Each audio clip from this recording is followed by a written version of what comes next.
you mentioned in Annex K that the President does not participate for the release, correct? So I flashed the paragraph in your Annex K. Pursuant to the special provisions of the UA under the General Appropriations Act, prior approval by the President is not required for the release. This is from your compliance, correct? Correct, Your Honor. Do you refer to the GAA 24, 25, and 26, all of them? May I confer with my team? My recollection is that yes. The answer is yes.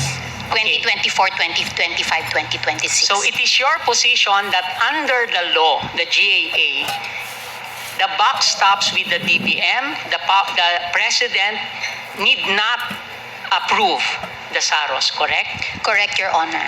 In other words, the DBM Secretary is no longer alter ego of the President. The DBM Secretary is co-equal with the President. Or is that a mistaken assumption? What I could say is that the GAA has authorized the DBM or designated the DBM Secretary to be the one to perform this responsibility. She reports to the President? Yes, Yes, Your Honor. and the President, therefore, as the Chief Executive, and there is only one Chief Executive Correct, in the Your Constitution. The President can tell the DBM, don't do that, or the DBM Secretary can consult with the President, correct? Correct, Your Honor. And the DBM Secretary is accountable to the President, correct? Correct, Your Honor. Yes. Now, let us look at the 2024 provisions of the GAA on unprogrammed funds. And you will note here that in the special provision, it says, subject to Section 35, Chapter 5, Book 6 of Executive Order 292. You confirm that this is in the 2024 GAA? Yes, Your Honor. And looking at Section 35, Chapter 5, Book 6 of Executive Order 292, we find there that all requests for special allotment release orders must be accompanied by a special budget to be approved by the President, correct? Section 35, Chapter 5, Book 6, Executive Order 292, or our Administrative Code referred to in the 2024 GAA. It says to be approved by the President, correct?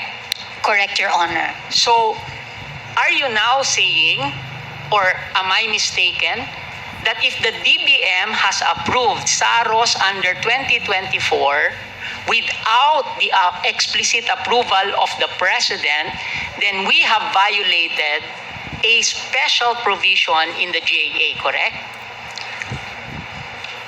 May I confer with my team, Your Honor, so that I will not risk a misunderstanding Yes. in my answer. Excess revenue, according to you, said that covers the BESF and the NEP only covers program.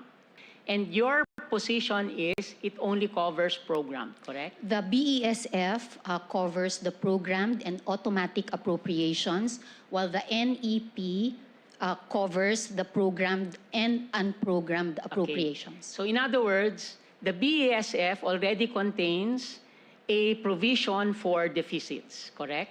24, 25, 26. Correct, Your Honor. So therefore, because it does not cover the unprogrammed, there is always an excess of programmed expenditures over expected income, correct?